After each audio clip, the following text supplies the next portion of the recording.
Ow. He just farted. Hi, everyone. We're on the video talking about farting. That's Tyler and Landon. If you hear anything else, it's Michael. But here is chapter 20 of How to Steal a Dog. It bit my butt cheek. That was Michael. I had to admit, Toby had been pretty good at stealing a dog. He had thought of stuff like food and all.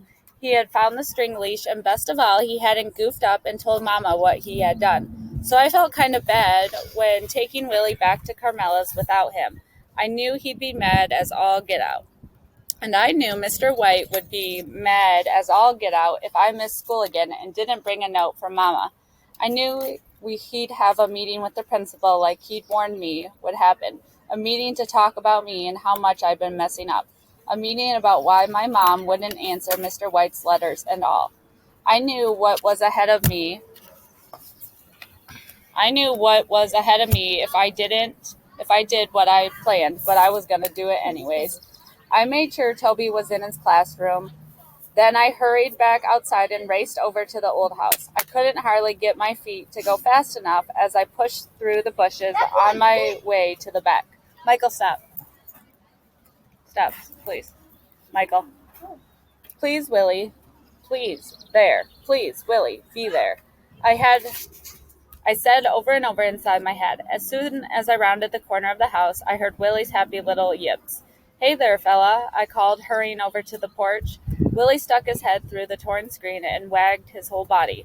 I sat on the step and let him jump through the screen door into my lap. How you doing, fella? I said, scratching the top of his head. He sniffed my backpack, making little snuffling noises. I pulled out the peanut butter sandwich I had brought him and tore it into pieces. He gobbled them up, swallowing them whole without even chewing. Ready to go home? I said. Willie perked his ears up and let out a little bark. That dog sure was smart.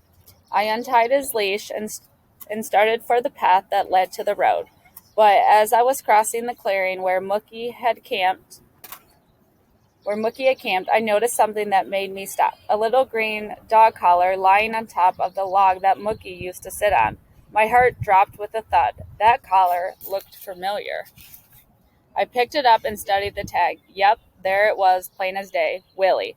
I turned it over and read Carmela Whitmore, 27 Whitmore Road, Darby, North Carolina. I felt a big blanket of shame fall over me. Mookie had found Willie's collar. He had known the truth about Willie. He had known the truth about me. I looked down at Willie. He was watching my face like he knew every thought in my head. Mookie knew about us, Willie, I said. Willie whined and wagged his tail. I wonder why he was so nice to me, I said. Willie nudged me with his nose. I buckled the green collar around his neck and said, Come on, Willie, let's go home. By the time I got to the corner of Whitmer Road, Willie was pulling so hard I thought that string was going to bust in two. I knew he was dying to race up the street, through the gate, up the porch steps, through the doggy door, and right into Carmela's lap. But I needed to slow down a minute. I had to make sure the coast was clear and nobody was outside. Hang on, little fella, I said. I squinted up the road, checking out the yards and driveways. Okay, Willie, I said, let's go. I hurried toward Carmela's house. By the time we got to the hedge, Willie was practically going crazy, leaping and carrying on. I tiptoed along the hedge, trying to keep Willie from yanking the string right out of my hand. I hoped Carmela wasn't home, but when I got to the gate, I could see her car in the driveway. I untied the string from Willie's collar. Then I took his whiskery face in both my hands and rubbed his nose back and forth against his, an Eskimo kiss. I lifted the latch and opened the gate. Then I let go of Willie's collar and watched him dash across the yard and up to the steps, then disappear through the doggy door and into the house. I turned and hurried back up the road, but the farther I got from Carmela's house, the heavier my feet felt. By the time I got to the corner, they felt like cement bricks, slowing me down until I couldn't take another step.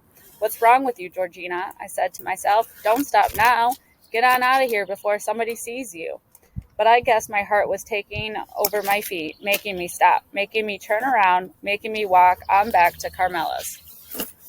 I stood outside the gate. Music from a radio drifted out the screen door. More than anything, I wanted to disappear, to leave Whitmer Road and never come back, just pretend that I never laid eyes on Willie or Carmela. But I couldn't. I took a deep breath and put my hand on my heart. I could feel it beating fast and hard. Then I opened the gate and made my cement feet walk up the sidewalk to Carmela's front door. "Carmela," I called through the screen. "Georgina," Carmela squealed from inside. "Guess what?" She came to the door carrying Willie. He was licking her face all over and wiggling his whole body. "Willie's home," Carmela said. Tears were streaming down her face, and she looked about as happy as a person could be. "He just came running right through that doggy door and into the kitchen like he'd never been gone." She kissed Willie's nose. "Can you believe that?" she said. "No," I said. Yeah, I can believe that, 'cause, come on in." Carmela pushed the screen door open. "I'm gonna give him a bath. He's a mess." I stepped inside. "But first," Carmela said, "I'm gonna cook him some sausage." "Carmela," I followed her down the hall and into the kitchen. I need to, it's fine." But Carmela wasn't listening. She was humming and talking to Willie while she put little sausages in a frying pan. "Carmela," I said louder than I meant to, because it sounded like a yell. She looked at me kind of surprised. "I need to tell you something," I said. She put a lid on the pan and turned to me. "Okay," she said. I looked down at the dirty linoleum floor. Willie had left little muddy paw prints in front of the stove where Carmela was standing. "I stole Willie," I said to the floor. A terrible silence settled over the room. I could hear Carmela's wheezing breathing, in and out, in and out. Finally, she said, "What do you mean?" I looked up. She was standing by the stove, holding a fork. Her face was white, making her freckles stand out like sprinkles on cinnamon. Willie sat at the floor beside her, watching her, waiting for that sausage. "I stole Willie," I said. "I took him right out of your yard." Carmela gripped the edge of the counter for a minute, then pulled out a chair and sank into it. "But why?" she said. And then I did the hardest thing I'd ever done. I told Carmela everything. I started with those 3 rolls of quarters and the wadded up dollar bills in the mayonnaise jar. And I ended with Mookie leaving Willie's little green collar on that log. And then I waited for Carmela to hate me. But you know what? She reached out and took my hands in hers and didn't sound at all hateful when she said, "I guess bad times can make a person do bad things, huh?" I hung my head and couldn't get myself to say another word. "You did a real bad thing, Georgina," Carmela said. I nodded, keeping my head down so my hair would hide my face. Tears dropped right off the end of my nose and onto the floor. The room was silent, except for the sizzle of the sausage on the stove and the tick, tick, tick of the clock over the refrigerator. Carmela pushed herself off the chair and went over to the stove. She took the sausages out of the pan and cut them into pieces. Willie whined at her feet. Tick, tick, tick, went that clock. "I'm sorry," I said. Tick, tick, tick, went that clock. Carmela dropped the sausage pieces into Willie's bowl. He gobbled them up and kept licking the bowl, making it slide across the floor. "I guess I better go," I said. But I didn't move. I stayed there with my heavy cement feet planted firmly on the cracked linoleum of Carmela's kitchen floor, waiting for her to make me feel better. But she didn't. So I moved. It's fine. It's fine. So I stayed on my heavy feet, one in front of the other, down the hall, through the front door, and out onto the porch. I was almost to the gate when Carmela called, "Georgina?" I stopped and turned around. She stood on the porch holding Willie. His tail wagged thwack, thwack, thwack against her leg. "Why don't you until we come by tomorrow?" she said. "Y'all could take Willie for a walk." I felt my whole self get lighter, as if that heavy blanket of shame I'd been wearing had been lifted right up off of me. I nodded. "Okay," I said. "We will."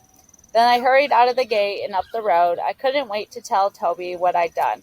I knew he wouldn't be mad when I told him how happy Willie was and how Carmela didn't hate us. I'd let him hold the leash when we walked Willie tomorrow, and he wouldn't think I was mean anymore. When I got to the corner of Whitmer Road, I stopped and looked back. Carmela was still standing on the porch, holding Willie like she wasn't ever going to put him down. She waved at me. I waved back. Then, just as I was about to turn and head back toward the highway, I glanced down and noticed my footprints in the dirt along the side of the road. I smiled, thinking about Mookie and his motto, about the trail you leap behind being more important than the path ahead. Then I turned and raced off toward school to wait for Toby. Chapter 21. We lived in that nasty old car for 2 more days. Then one day, Mama came back from work and said, "Pack your bags, boys and girls, we're moving." Me and Toby looked at each other, then back at Mama, waiting. She tossed 2 Snicker bars into the back seat and said, "You heard me, we're moving." And I'm talking house, a real house. Me and Toby started whooping and bouncing up and down on the back seat. Then we took down our beach towel wall and jammed all our stuff into garbage bags, school books and dirty t-shirts, playing cards and comic books. As we drove to our new house, I felt a flutter of excitement as I thought about being normal again. I pictured myself going to school in clean clothes and having all my homework done, and Mama telling Mr. White that everything was fine now, so don't worry about Georgina anymore. I pictured me and Luann having a sleepover like we used to, painting our toenails and sharing our secrets, maybe working on our cooking badge for Girl Scouts. I even pictured myself sitting on my very own bed wearing my new ballet shoes, combing my hair so I'd look nice for my ballet lessons with Luann and Liza Thomas. We all pulled up in front of our new house. Me and Toby grinned at each other. It was a tiny white house with a rusty swing set in the red dirt yard and a refrigerator with no door sitting right up on the front porch. But it looked like a castle to me. Somebody named Louise was already living there with her baby named Drew. Louise was a friend of Patsy's and needed somebody to share the house with her and help her take care of Drew and pay some of the rent. I didn't have my very own room, but I had my very own bed. Louise gave me a plastic laundry basket to keep my things in and told me to put it up on the closet shelf so Drew couldn't get my stuff. The first night in our new house, Mama brought home pizza and we watched TV. Before I went to sleep, I lay in my bed stretched my legs out under the cool sheets. The tiny window across the room was open, and a soft breeze lifted the faded curtains. Moss flapped and buzzed against the screen. I reached under my pillow and took out my glittery purple notebook. I turned to How to Steal a Dog notes, and in the dim glow of the hall light, I read through step 8 again and about making a decision, about getting the reward or not getting the reward. I smiled to myself when I read the part that said, "That is the decision you will have to make." I knew I had made the right decision because my tapping insides were finally settled down, but I still felt bad about what I'd done. I still wished I could turn back the time far enough to where I could do things different. But at least I had gotten to step 8. I'd made the right decision. I turned to a fresh page in my notebook and wrote May 3rd. Step 9. Those are all the rules for how to steal a dog. But I drew red hearts around the word but. Then I wrote in great big letters, "Don't steal a dog." Because I drew a blue circle around because. Then I took out my gold glitter pen and wrote, "It is not a good idea." The end. I closed my window and slid it back up under my pillow. As I lay there in my very own bed, I thought about Mookie. I wondered what he was doing right that very minute. Was he making Hoover gravy? Was he wiggling that 3-fingered hand of his at somebody? Was he fixing somebody's car? Where was he living? Where was he leaving his trail now? I thought about Willie too. I bet he was curled up on the foot of Carmela's bed beside his chewed up toys, dreaming about sardines and liver pudding, happy as anything to be back home. I looked over at Toby, sucking his thumb in the bed next to mine. Then I tiptoed over to the window and looked out into the night. I took a deep breath. The air smelled good, like honeysuckle and new mowed grass. It didn't stink at all. And that is the end of How to Steal a Dog. Bye, guys. Have a great day.